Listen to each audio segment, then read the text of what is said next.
entonces a comenzar ahora una mirada sobre el estudio del Espíritu Santo en el Nuevo Testamento. Y vamos a organizarnos.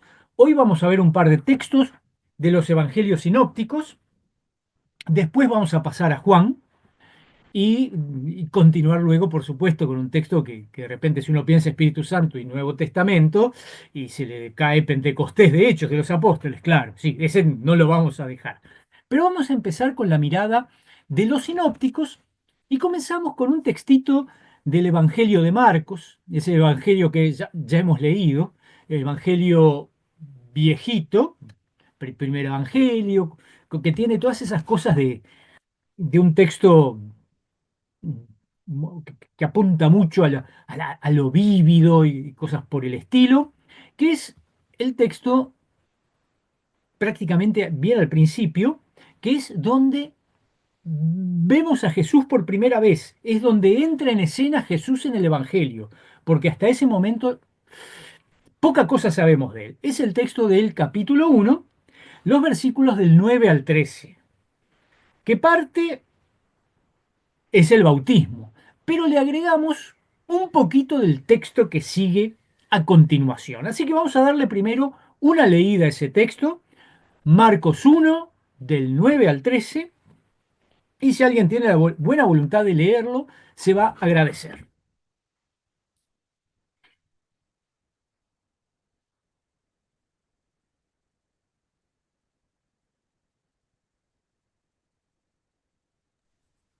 Bueno, yo lo leo. Adelante, por favor.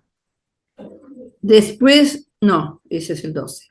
Por aquellos días, Jesús salió de Nazaret, que está en la región de Galilea, y Juan lo bautizó en el Jordán. En el momento de salir del agua, Jesús vino, Jesús vio que el cielo se abrió y que el Espíritu bajaba sobre él como una paloma. Y se oyó una voz del cielo que decía: Tú eres mi Hijo amado, a quien he elegido. Después de esto, el Espíritu llevó a Jesús al desierto. Allí estuvo 40 días viviendo entre las fieras y siendo puesto a prueba por Satanás, y los ángeles le servían. Muchas gracias. Como ven, son el relato del bautismo y las tentaciones de Marcos, que vieron que en Marcos las tentaciones son cortitas, cortitas, no tienen todos aquellos diálogos que son los que más tenemos en la memoria cuando pensamos en las tentaciones que están en Mateo y en Lucas, con alguna diferencia de orden, pero es más extenso. Es, como les dije, la entrada en escena de Jesús en el Evangelio, porque de él sabemos apenas dos cositas hasta ahora. La primera es que es el Cristo. Es el ungido, es el Mesías. Eso es lo que declara el primer versículo. Principio del Evangelio de Jesucristo, Hijo de Dios. Es el Cristo, es el Hijo de Dios. Y sabemos que fue bautizado, perdón, que Él nos va a bautizar con el Espíritu Santo. ¿No? Porque eso es lo que se dice cuando se habla de Juan el Bautista en el versículo 8. Después de mí viene uno que los bautizará con el Espíritu Santo. Y recién en el versículo 9 vemos a Jesús ahí, presente, su primer manifestación. Y tiene que ver, digamos, o acontece en dos espacios esta primer manifestación. El Jordán por un lado y el desierto por otro, ¿no? Y esto no es menor, ¿no? En el versículo 9 lo tenemos ahí, fue bautizado por Juan en el Jordán. Y en el versículo 12, y el Espíritu lo impulsó, lo arrojó. Tiene un poquito más de fuerza que la versión que nos leyó eh, Raquel, que parece más delicadona, creo que dice lo llevó, ¿no? Eh, no, lo arrojó, lo impulsó al desierto, ¿no? Son dos espacios que también por casualidad son los dos ámbitos del ministerio de Juan el Bautista, porque Juan el Bautista anda por el desierto y bautiza en el Jordán, ¿no? En el caso de Juan el Bautista, estos dos ámbitos son medio indistintos. Está en el desierto, bautiza en el Jordán. Pero en el caso de Jesús, son dos ámbitos que son sucesivos. Primero, se bautiza en el Jordán y luego es llevado, es arrojado en el desierto. Es decir, mire, no son menores estos dos ámbitos, ¿no? Jesús pasa por el agua y después va al desierto. Y hay una nota temporal, 40 días. A ver, ¿qué se les viene a la mente si hablamos de pasar por el agua, ir al desierto y estar un periodo de tiempo de 40? El desierto de los 40 días de Moisés, del pueblo de Judí, El éxodo, el ¿no? Éxodo. El éxodo, ¿no? Así que en estos pocos versículos que hemos leído ya recogemos elementos simbólicos y elementos tomados, como siempre, del Antiguo Testamento, que es, por supuesto, donde van a brevar los evangelistas. Así que vamos a empezar dando unas miraditas al texto, versículo por versículo, ahí vamos a ir viendo algunas cosas, ¿no? Fue bautizado en el Jordán, versículo 9. Esto de bautizar, ¿no? Y acá no vamos a entrar en discusiones sobre el sacramento del bautismo, pero el significado así más primario del verbo bautizar es sumergir, ¿no? Meterse en el agua, ¿no? Eh, Meterse en el agua, esto de bajar al agua, ¿no? Como también a la muerte. Más adelante en el Evangelio, Jesús, después de una charlita que tiene con sus discípulos, el año pasado leímos este texto, porque bueno, Marcos es del ciclo B, ¿no? En el capítulo 10, el versículo 38, ¿no? Dice entonces, el contexto es, ¿se acuerdan cuando le piden que uno se siente a la derecha y otro a la izquierda? ¿No? Les dice, les responde, entonces Jesús les dijo, no sabéis lo que pedís. Podéis beber del vaso que yo bebo o ser bautizados con el bautismo que yo soy bautizado, ¿no? Y ya ahí ya tenemos esta apelación a la muerte, ¿no? El bautismo, este bautismo que después vamos a verlo como esta bajada al agua, esta metida en el agua, como después va a bajar también Jesús a la tumba, a la muerte, ¿no? Versículo 10. Y acá es el movimiento contrario, ¿no? Acá hay un subir, así que si hubo un subir, bajó y ahora sube. Cuando subía del agua, ¿no? Después de haber bajado el agua, ¿no? Vio, dice el texto, por lo menos en la Reina Valera que yo tengo, vio abrirse los cielos. No sé si alguna de ustedes que tienen Biblias también a su vista, si alguna utiliza otra, otro verbo, ¿no? No abrir, sino otro verbo. Yo en las que he mirado en castellano siempre es abrir, ¿no? Y bueno, acá hay tela para contarnos, porque esta perturbación, digamos, esta perturbación cósmica de los cielos que se abren, eh, cosa importante, solo la ve Jesús. Jesús vio que los cielos se abrían, los circunstantes no. Mateo y Marcos Mateo y Lucas, perdón, son un poquito más, hay más público alrededor de esto, pero acá en Marcos es más bien más cerradito, más intimista el ambiente. Jesús es el único que ve tamaño fenómeno, ¿no? Eh, lo interesante es que mm, el verbo en realidad no es esto de abrirse. También es un verbo muy, muy liviano, ¿no? Se abrió, ¿no? Como abrimos las puertas para que pase la gente y vengan a la fiesta. No, no. El verbo que se utiliza, la palabra, que está en el texto griego, que es schizomenos, viene del verbo schizo, que es desgarrarse. Los cielos se desgarran. Este, si una persona se desgarra un músculo, el médico en Grecia le va a decir eso. Schizomenos, mis es músculo, schizomenos, mis, ton menos mis, el músculo desgarrado, los cielos desgarrados. Es decir, y el desgarro, ¿no? Un músculo desgarrado no es ninguna gracia, ¿no? El desgarro ya le da más fuerza a esto. Y lo más interesante de todo es que al final del Evangelio también tenemos otro desgarro. ¿Se acuerdan cuál es el desgarro? Ujú. ¿Qué se desgarra al final? Sí, en Sí, la sí, le cruz. leí los labios. El Claro, velo del templo. el templo, sí. Se Ajá. desgarra el velo del templo. Es decir, que estos desgarros inauguran, ¿no? Porque después se desgarra el velo del templo, listo, la separación entre el lugar santísimo, lo que separaba el lugar santísimo del resto del mundo, se ha roto. Ya los tiempos del Antiguo Testamento pasan, se acabó. Irrumpe una cosa nueva.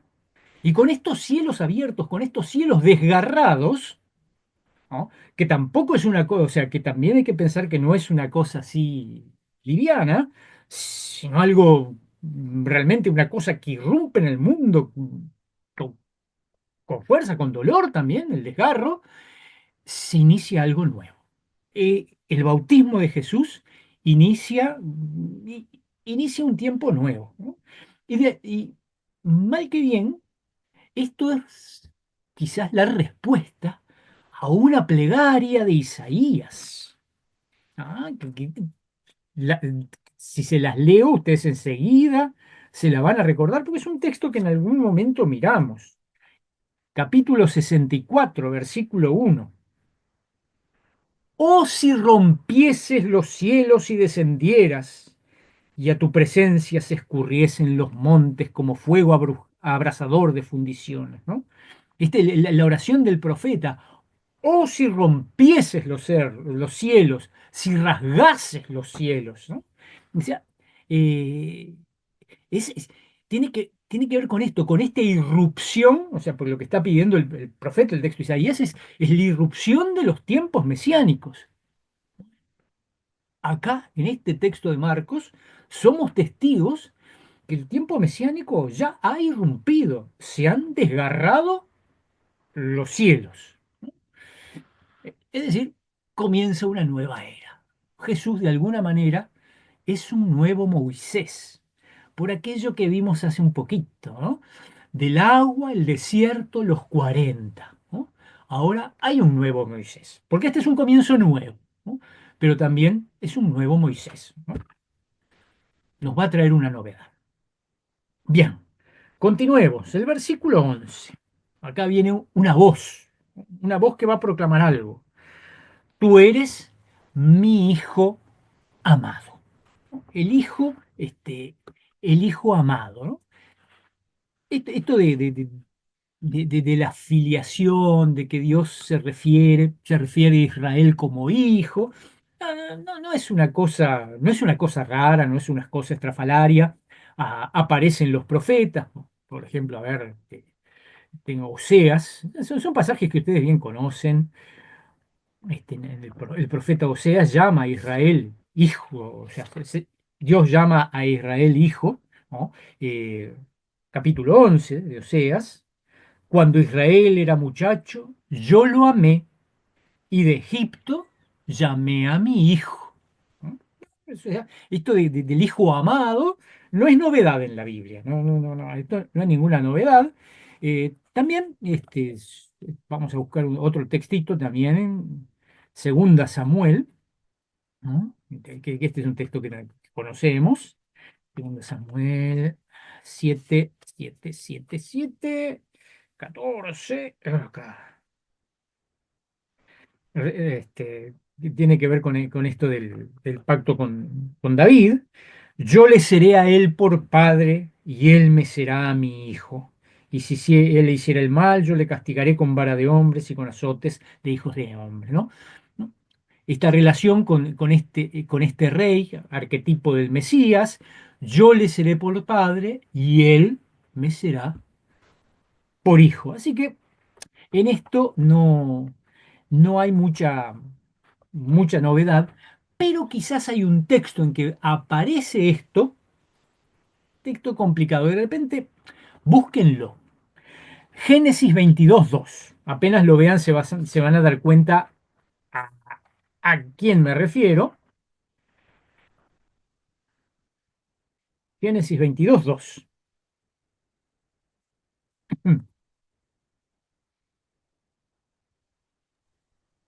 Génesis 22:2. Exacto. Y Dios le dijo, toma Isaac, tu único hijo, al que tanto amas, y vete a la tierra de Moria. Una vez allá, ofrécelo en holocausto sobre el cerro que yo te señalaré. Bien, ¿no? Acá tenemos un hijo amado, pero vinculado con un sacrificio. ¿Mm? Y es interesante, acá en lo que nos leyó Don Blanco, acá también en la Reina Valera, aparece, toma a tu hijo único. ¿Mm? De seguro debe estar así en el texto hebreo, que por supuesto no fui a mirarlo, porque total no voy a entender nada, pero en la traducción griega no dice único, dice amado, ¿no? Agapitón, ¿no? De ágape, ¿no? Agapitón, agapitos es el nominativo, de ahí viene el nombre agapito, ¿no? Agapito, eh, sí, viene de la palabra ágape, amado, es el hijo amado. La Biblia griega, que es la Biblia que leen los evangelistas, ¿no? No se olviden eso siempre, el Nuevo Testamento siempre cita la 70, dice hijo amado, ¿no? Es el hijo amado que está destinado a un sacrificio con efusión de sangre y que apunta hacia el cumplimiento de una promesa, ¿no? Es el hijo de la promesa, Isaac, y va a ser sacrificado, ¿no? Este Cristo es como Isaac, es como Isaac del Antiguo Testamento, ¿no? Y la palabra hijo amado aparece más veces en Marcos.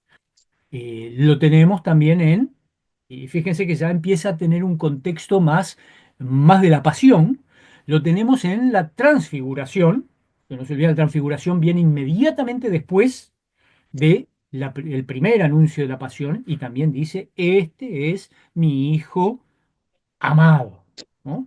Eh, y más adelante no dice hijo amado, pero sí dice hijo de Dios, el centurión, cuando Jesús muere.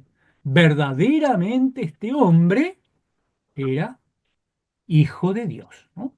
Es decir, que esto del hijo amado ya nos anuncia muchas cosas que tienen que ver con la salvación, ¿no? Con esa salvación que te accede por la cruz de Cristo. Pero también este texto, ¿no? Más allá de que tiene que ver esto que está muy vinculado con la pasión, de bajar al agua como bajar a la muerte, este, este hijo amado destinado al sacrificio, después en una lectura más madura teológicamente de la iglesia, en este texto vemos la huella de la Trinidad, ¿no? Pues está el Espíritu Santo que se manifiesta sobre el Hijo, que está ahí, y la voz del Padre, ¿no? Así que, bueno, pero eso tiene que ver con una maduración teológica posterior de la Iglesia. Vamos al texto que sigue, el de las tentaciones, según Marcos, ¿no? Que estos 14 días, 14, 40 días en el desierto, ¿no? Digamos, a la misma manera que el pueblo de Israel está a sus 40 años, ¿no? Como nos cuenta el Éxodo, en el desierto, ¿no? Y acá tenemos el primer gesto del Espíritu después de este asunto del bautismo, ¿no? Del agua. El primer gesto del Espíritu es llevar, mandar a Jesús, a impulsarlo a Jesús justamente al desierto, ¿no? Del agua va al desierto, como el mismo recorrido que hace ese Israel pecador que atraviesa el agua para entrar al desierto y recorrer esos 40 años, pero es un poco distinto, porque aquí digamos, eh, el, el que es tentado es el propio Jesús en el desierto. En cambio, en el desierto, el que tentaba a Dios era el pueblo de Israel. Hay un salmo que habla muy bien de esto, ¿no? Es el Salmo 95, ¿no? No endurezcáis vuestro corazón como en Meribá, como en el día de Masá en el desierto, donde me tentaron vuestros padres, ¿no? Y después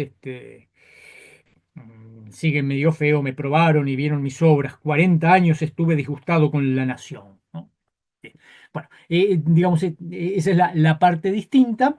Eh, en realidad, en este caso del Evangelio, el que Satanás va a ser de Israel, que va a tentar a Jesús, como el pueblo tentó al Señor en el desierto, ¿no?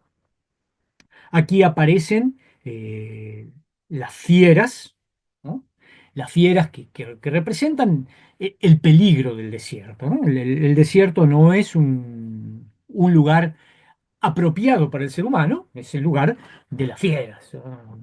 No es para, digamos, no es para la vida humana. Es decir, sin embargo, Jesús está ahí sin problemas e inclusive cuenta con el servicio de los ángeles. Los ángeles le sirven en esto, ¿no? Que de alguna manera el servicio de los ángeles es la contrapartida de las tentaciones de Satanás. Pero también este servicio de los ángeles indica, digamos, esta reverencia que merece, que merece Jesús, ¿no? Y ahora quería compartir con ustedes un textito muy interesante de un libro apócrifo. Sí, a ver, vamos a poner acá. Compartir. Ustedes me dirán cuando lo vean. Ay, no, estoy haciendo algo mal. Mm, no sé qué hice. Ahí va. Va. ¿Ven el texto? ¿Se puede leer? ¿No? Sí, Es pastor, un se lee. texto. ¿Sí? Sí, sí. Ah, bien. Es un texto que viene de un libro apócrifo de principios, sin duda, del siglo II antes de Cristo, que es el Testamento de los 12 Patriarcas. Este versículo está tomado en particular del Testamento de Neftalí. Y miren lo que dicen. Si obraran el bien, hijos míos, nos bendecirán los hombres y los ángeles, y Dios será glorificado entre los gentiles por su medio. El diablo huirá de ustedes y las fieras le temerán, ¿no? Esto, bueno, ya está, era solamente esto. Miren qué interesante, qué paralelo a nuestro texto, ¿no? Esto, los ángeles los bendecirán si obran el bien, y no solamente el diablo y las fieras no molestarán. Eh, de alguna manera esto de las fieras y esas cosas ya está apuntando a esas expectativas de paz mesiánica que encontramos en los profetas, que tenemos varios textos, y algunos leímos ya el lunes pasado, ¿no? ¿Se acuerdan de esos textos de, por ejemplo, que el niño mete la mano en la cueva de la serpiente, que el cordero y el lobo moran juntos y cosas por el estilo que están en Isaías. No sé, yo estoy citándolo ahí medio de memoria y puedo estar diciendo un disparate mayúsculo, pero más o menos van en esa línea, ¿no? Isaías, por ejemplo, Isaías 65, que dice... El lobo y el cordero serán apacentados juntos, y el león comerá paja como el buey, y el polvo será el alimento de la serpiente. No afligirán ni harán el mal en todo mi santo monte, dice Jehová. Y en el capítulo 11 de Isaías es el otro, este, morará el lobo con el cordero y el leopardo con el cabrito, se acostará el becerro y el león y la bestia doméstica andarán juntos y un niño los pastoreará. La vaca y la osa pasarán, sus crías se echarán juntas y el león como el buey comerá paja y el niño de pecho jugará sobre la cueva del áspid. Y el recién destetado extenderá su mano sobre la caverna de la víbora, ¿no? Es decir, en estos tiempos mesiánicos, chao, no hay más asunto de fieras que hieran, que lastimen, que desgarren, ¿no? Hay otro texto que también me parece que es interesante, que también es Oseas, es un lindo profeta para leer Oseas. eh, También habla de los tiempos mesiánicos. En aquel tiempo, dice Jehová, me llamarás Ishi, y nunca más me llamarás Baali, porque quitaré de su boca los nombres de los Baales y nunca más se mencionarán sus nombres. En aquel tiempo haré para ti pacto con las bestias del campo, con las aves del cielo y con las serpientes de la tierra, y quitaré de la tierra arco y espada y guerra, y te haré dormir segura, ¿no? Y te desposaré conmigo para siempre, te desposaré conmigo en justicia, bla, bla, bla, ¿no? Es signo de los tiempos mesiánicos. Está en medio de las fieras del desierto, pero Jesús está ahí, y las tentaciones del diablo encima, pero Jesús está ahí, lo más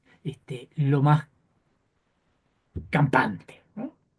Este, y aunque hasta ahora hemos hablado mucho del, del desierto, de la historia del Éxodo, de la historia de Israel, en realidad todo esto de que las fieras y las cosas no molestan ni son nada, este, nos retrotrae bien al principio, a Adán, antes de la expulsión, ¿no? Digamos, el ser humano puede tener una relación armónica, buena con toda la creación. No hay, digamos, las fieras agresivas. Es decir, que de alguna manera también, más que la historia de Israel, Jesús está representando la historia de la humanidad conforme a la voluntad de Dios. Así que, bueno, este es nuestro texto. Vamos ahora a ver un poquito más qué hay del Espíritu Santo en particular, ¿no? En este texto tan, tan interesante, no tan fermental, porque de alguna manera ya en esta primera presentación, en esta primera aparición en escena de Jesús, como que se nos adelanta el Evangelio, ¿no? Que después va a desarrollar Marcos. El Espíritu Santo en Marcos aparece poco, no, tiene una presencia bastante mínima. De hecho, el lugar donde más veces aparece es justamente en nuestro capítulo 1, que están las dos veces que en el texto que leímos mencionado, y en el versículo anterior a nuestro texto, el versículo 8, que también aparece, que es en el que dice que este que viene después de Juan nos va a bautizar en el Espíritu. Así que capítulo 1 es el que más tiene. Pero las otras pocas veces que aparece el espíritu también está en esta misma línea del capítulo 1, ¿no? Y aparece, fíjense, más adelante acá hay este, un, un poquito más eh, de un... eh, que se lo presenta más o menos a la acción del espíritu como algo, como un antídoto, como una protección contra, contra los espíritus, contra los espíritus impuros, ¿no? Contra los demonios, ¿no? Que aparecen en el Evangelio, ¿no? Es el tiempo que manifiesta que el reino de Dios se ha acercado, ¿no? Piensen en el texto más interesante que menciona esto, que menciona el Espíritu Santo, es el texto del capítulo 3, el del asunto que algunos, con estas expulsiones de demonios que hace Jesús, dicen que lo hace por poder de Belcebú, príncipe de los demonios. ¿Y qué es lo que responde a esto Jesús? Que les dice, bueno, les argumenta que no puede ser, que es una, lógicamente es una tontería decir que por obra de Belcebú expulsa a los demonios porque habla de aquello, cómo puede si está dividido y todas esas cosas. Primero, le hace el argumento de que eso no es razonable. Pero agrega una cosa, ¿no? Eh, ¿Dónde está?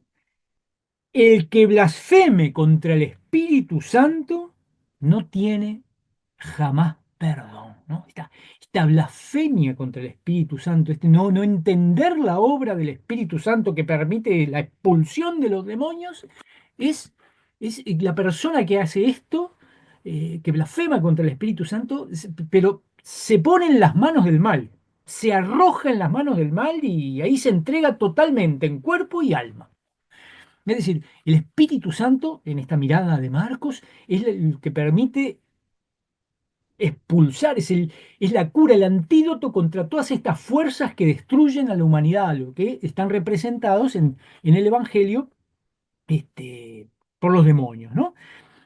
De última, para Jesús, que se enfrenta tantas veces, ya el luchar contra los demonios realmente no es lucha, porque como tiene el Espíritu Santo, ya tiene la partida ganada de antemano en realidad. Pero bueno, el que blasfema contra el Espíritu Santo no, ya ahí se tira se arroja a los brazos del mal, ¿no? Y el mal con gusto lo va a tomar en sus brazos, ¿no? Sin duda alguna, ¿no? Y la última vez que aparece el Espíritu Santo, ya no aparece más, ya está en el contexto de la pasión, ¿no? Que es en el capítulo 13, en el versículo 11. Dice, cuando en una parte que anuncia la destrucción del templo y todo eso, dice, pero cuando os trajeren para entregaros, ¿no? Ya es una parte medio apocalíptica del Evangelio, pero cuando os trajeren para entregaros, no os preocupéis por lo que habéis de decir, ni lo penséis, sino lo que os fuere dado en aquella hora, eso hablad, porque no sois vosotros los que habláis, sino el Espíritu Santo. Es decir, el Espíritu Santo es el que viene a nuestra ayuda para poner las palabras adecuadas en la boca de los creyentes, ¿no? Es el Espíritu Santo el que habla por medio de los creyentes, ¿no? Esta es la mirada de Marcos sobre el Espíritu, ¿no? Es el que, digamos, Jesús lleno del Espíritu en su bautismo, es el que, bueno, va a llevar a través de su sacrificio la salvación, es el que, por lo tanto, puede destruir todas esas fuerzas que afectan, que minimizan al ser humano, y que el Espíritu Santo es el que alienta nuestra presencia, nuestro testimonio de fe. Nuestro testimonio de fe viene del Espíritu Santo. Y esto es, ¿no? Cosa, ya si nos metemos en el sacramento del bautismo, todos los cristianos, todos los bautizados, también nos unimos en el sufrimiento, en la lucha, la pasión de Cristo, pero siempre con visos hacia la resurrección, ¿no? Nuestra propia unión con Cristo en el sufrimiento, en la lucha, en la pasión, es también unión en la resurrección. Bien, esto por el lado de Marcos. Y en el ratito que nos queda vamos a ver otro texto, pero de Lucas. Y un texto que está vinculado con un texto que ya vimos, ¿no? El que me refiero, que de repente que es bien conocido, es un texto que se lee, que se ha leído este año litúrgicamente, es el texto de Lucas 4, versículos 16 al 21. ¿No? Si alguien quiere leerlo.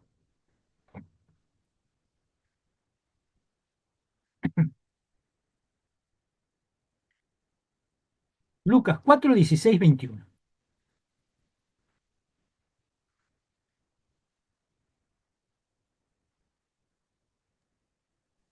Jesús fue a Nazaret, donde se había criado. El sábado entró como de costumbre en la sinagoga y se levantó para hacer la lectura. Le presentaron el libro del profeta Isaías y abriéndolo encontró el pasaje donde estaba escrito: El Espíritu del Señor está sobre mí, porque me ha consagrado por la unción. Él me envió a llevar la buena noticia a los pobres, a anunciar la liberación a los cautivos y la vista a los ciegos, a dar la libertad a los oprimidos y proclamar un año de gracia del Señor. Después cerró el libro, lo devolvió al ayudante y se sentó. Todos en la sinagoga tenían los ojos fijos en él. Entonces comenzó a decirles: Hoy se ha cumplido este pasaje de la Escritura que acaban de oír. Muchas gracias. Bueno, lo recuerdan este texto más Sí, de principio de año, ¿no? Además es un texto conocido, ¿no? En realidad este texto es parte de una porción un poquito más larga que no es muy feliz. Es la historia del fracaso de Jesús en Nazaret.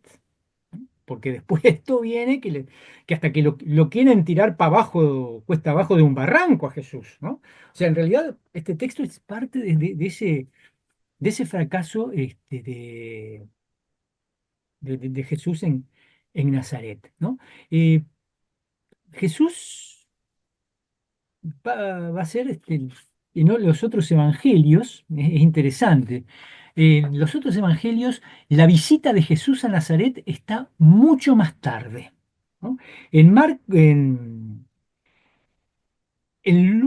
Marcos está en el capítulo 6 y en Mateo en el capítulo 13. Es decir, no se arriesga tanto a ser un profeta en su propia tierra en los otros evangelios, pero aquí sí. Está justamente al principio, como viene la cosa es bautismo, después Lucas mete genealogías porque le gustan esas cosas, el relato de las tentaciones y el comienzo del ministerio y esta historia de esto acaecido en el pago natal de Jesús en Nazaret, apenas empezado su ministerio. Pero la estructura de todo este bloque es sumamente interesante, porque si después de pasado el texto de las tentaciones, los dos versículos que siguen, el 14 y el 15, que anteceden a nuestro texto, son muy optimistas. Y Jesús volvió en el poder del Espíritu a Galilea, ¿no? Menciona al Espíritu. Y se difundió su fama por toda la tierra de alrededor y enseñaba en las sinagogas de ellos y era glorificado por todos. O sea, la fama de Jesús, era aplausos para Jesús.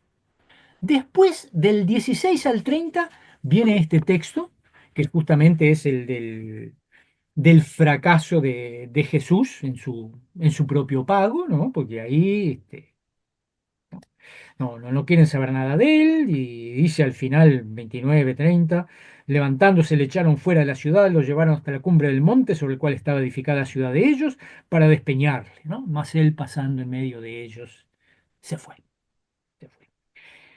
Pero la cosa cambia porque del versículo 31 al 36 tenemos la contracara. Así como en Nazaret las cosas fueron mal, en Capernaum fueron muy bien, ¿no? Y se cierra esta sección con el versículo 37, que es prácticamente igual al 14. Y su fama se difundía por todos los lugares de los contornos, ¿no? Así que tenemos una introducción con la fama de Jesús, la sección del fracaso en Nazaret, la sección del éxito en Capernaum y la conclusión la fama de Jesús nuevamente.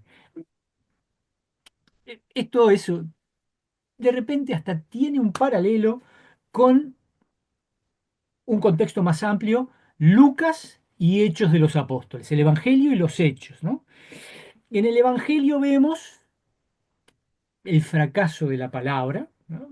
Ha terminado en la cruz, y en Hechos vemos que esa palabra llega hasta los confines más remotos de la tierra, ¿no? ¿No? Una cosa y otra. Es decir, esta es la escena inaugural del Evangelio de Lucas, en la cual vemos cómo hay unos que rechazan la presencia del ungido en medio de ellos. Y bueno, este ungido, bueno, será recibido por otros. ¿Qué se le va a hacer? Unos lo van a rechazar, bueno, se quedan afuera de la fiesta. ¿No? Y justo en este domingo que tenemos la lectura de dos parábolas, la tercera parábola es justamente la de los dos hijos, y hay uno de los hijos que se queda fuera de la fiesta, justamente. ¿No? Bueno, eso es mera coincidencia de los tiempos. ¿No? Pero el textito que queríamos agarrar sucede un sábado en la sinagoga. Y es muy, digamos, Lucas no describe mucho el culto en la sinagoga. Sabemos cosas que el culto de la sinagoga se desarrolló justamente en la estructura de culto en el siglo I, en el tiempo de Jesús. Y Lucas no lo va a detallar porque quiere centrarse en la figura de Jesús.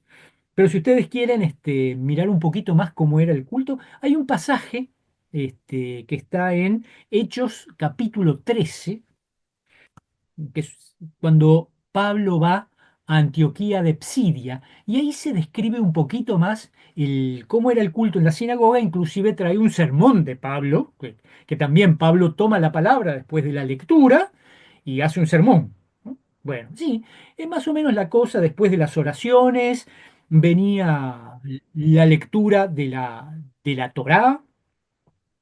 Luego, digamos, se leía un texto de los profetas, y algún miembro de la comunidad, un miembro de buen testimonio, y eso hacía una homilía. Y después, bueno, con oraciones y todo, se clausuraba el culto del sábado, ¿no? Como ven, Lucas no menciona la lectura de la Torá. En el texto de Hechos sí, está la lectura de la ley, después viene profetas y el sermón de Pablo. Acá arranca ya con esta lectura del pasaje del profeta, de algún profeta, un texto de los profetas, y Jesús es el lector. No sabemos si habría sido designado también para la homilía, pero la cosa, no sé si le prestan atención, versículo 20, ¿no? Después de la lectura que hace Jesús, genera suspenso, ¿no? Los ojos de todos, se sienta, los ojos de todos estaban puestos en él, ¿no? La gente estaba mirando a ver qué iba a hacer el hijo de José. Y bueno, y lo que hace cuando pronuncia esa homilía es corta por demás, es cortísima, pero es profundísima. Esta escritura se cumplió hoy delante de ustedes. ¿No? Esa es la homilía de Jesús. Y ahí, bueno, y ahí después seguirá este, este asunto de que, bueno, no es el hijo de José, y bueno, y ahí ya la cosa va para mal hasta que quieren tirarlo barranco abajo. ¿No? Ese es nuestro texto. Ahora vamos a mirarlo con un poquito más de detalle, ¿no? Lucas, en general, Lucas no cita grandes pasajes del Antiguo Testamento, como por ejemplo hace Mateo. Mateo sí es muy citador de textos, de citar textos del Antiguo Testamento. Así que esto es bastante excepcional en Lucas. Pero este texto, que es Isaías 61, versículos 1 y 2, eh, Lucas hace cambios. Y se los voy a mostrar para que podamos ver esos cambios, cuáles son. ¿Ah? Ahí está. Bueno, a ver, ahora está a la vista el texto.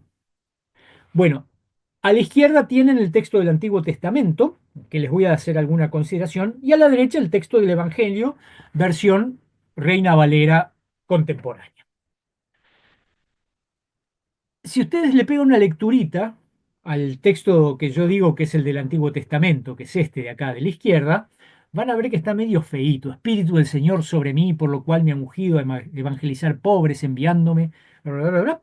Eh, en realidad no lo saqué de ninguna versión de las Biblias que tengo online.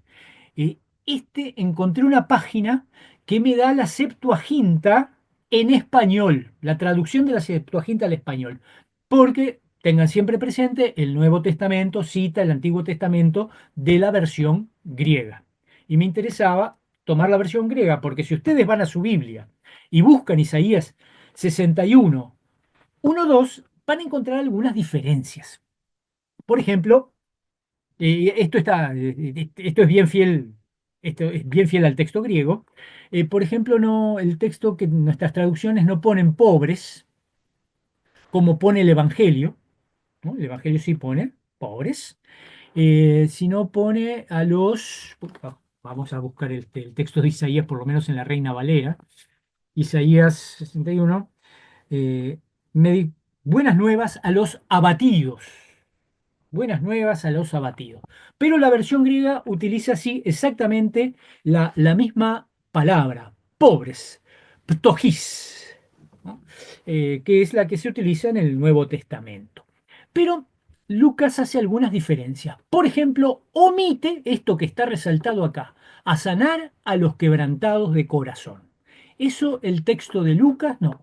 ¿No? Es el Espíritu está sobre mí, me ha ungido para, bueno, acá evangelizar, proclamar las buenas noticias, ¿no? Este está fiel porque el verbo que se utiliza es ese, evangelizar, ¿no? Anunciar el evangelio, las buenas noticias. A los pobres me ha enviado a predicar la libertad a los cautivos, dar vista a los ciegos, ¿no? Pero no está lo de sanar a los quebrantados de corazón. ¿Por qué suprimió eso? Ni idea. Ni tampoco tienen idea los comentaristas que leí. Así que vaya uno a saber por qué lo sacó. Lo otro que es interesante es que agrega a poner en libertad a los oprimidos.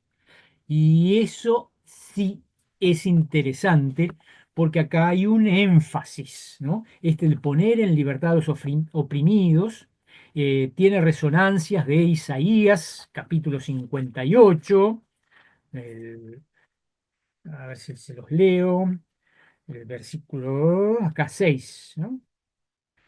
Cuando dice, ¿no es más bien el ayuno que yo escogí, desatar las ligaduras de la impiedad, soltar las cargas de opresión y dejar libres a los quebrantados y que rompáis todo yugo? ¿No? Esto de liberar, soltar a los oprimidos, ¿no? Esto de la liberación, de soltar, tiene mucho peso y justo domingo. ¿Domingo pasado? No, o el antepasado. No, el otro domingo. ¿Se acuerdan? Aparece lo de que la hija de Abraham soltara a esta hija de Abraham que tantos años ha estado atada. ¿No? ¿Se acuerdan? El de la mujer encorvada. Bueno, esto de la liberación, de soltar, es un tema muy, muy importante en todo el Evangelio de Lucas, como también lo es en Hechos de los Apóstoles. Pero quizás la diferencia más importante es en dónde corta Lucas la lectura y a proclamar el año agradable del Señor, el año de la buena voluntad del Señor, como dice la Reina Valera, y en cambio en la versión de Isaías, ¿no? Habla de proclamar el año del Señor acepto, ¿no? El agradable, el de la buena voluntad del Señor, pero también el día de retribución, el día de la venganza, que eso es un tema muy común en los profetas, el día de la venganza, el día de la ira del Señor. Bueno, Lucas esa parte la corta, ¿no? Estamos viviendo el año de gracia. Vamos a sacar esto, ya, no lo necesitamos, ¿no? Está apelando al año de gracia, ¿no? Y sobre todo porque en el versículo 1, no, digo el 21, ¿no? Me perdí, cerré mal la Biblia acá. Lucas, de vuelta, vuelvo. En el 21, este, dice, hoy. Hoy se ha cumplido este hoy, que también el hoy es bastante, el hoy aparece en Lucas en momentos muy, muy importantes, ¿no? Cimeron, ¿no? Igual que en griego hoy, Cimeron, es hoy. Eh, a ver, no sé si se acordarán de algún pasaje donde hoy aparece, ¿no? Al principio del Evangelio, el anuncio, hoy les ha nacido un Salvador en la casa de David, hoy, ¿no? Mm, ¿Se acuerdan de la historia de Saqueo? Hoy ha llegado la salvación a esta casa. Y al final, también en la pasión, también hay otro hoy. Hoy estarás conmigo en el paraíso. ¿No? ¿Ven la fuerza que tiene el hoy en Lucas? Hoy se ha cumplido este tiempo, esto, el año agradable del Señor. Es decir, esta gente que está oyendo esto, va a vivir un tiempo privilegiado en ese rincón del mundo que es Judea, ¿no? Va a vivir un tiempo privilegiado, el tiempo del anuncio profético, ¿no? No es poca cosa. Que bueno, claro, ¿hasta cuándo van a vivir ese tiempo privilegiado? Bueno, hasta que lo maten, claro. Sí. Ahí esto se acaba. Pero el resucitado, el resucitado va a derramar el Espíritu Santo sobre la iglesia para continuar con esto. ¿No? No va a quedar trunco porque lo hayan matado, sino que, bueno, el resucitado va a dar a su iglesia el Espíritu Santo para que, digamos, tome el relevo. ¿No? Así que este es nuestro texto. Y el Espíritu Santo en Lucas, a diferencia de Marcos, está muy, muy vinculado con lo profético. Tiene que ver con la unción profética de Jesús. Y lo vemos también actuando al Espíritu Santo en profetas, bueno, en los profetas del Antiguo Testamento, pero también en los profetas que menciona Lucas, ¿no?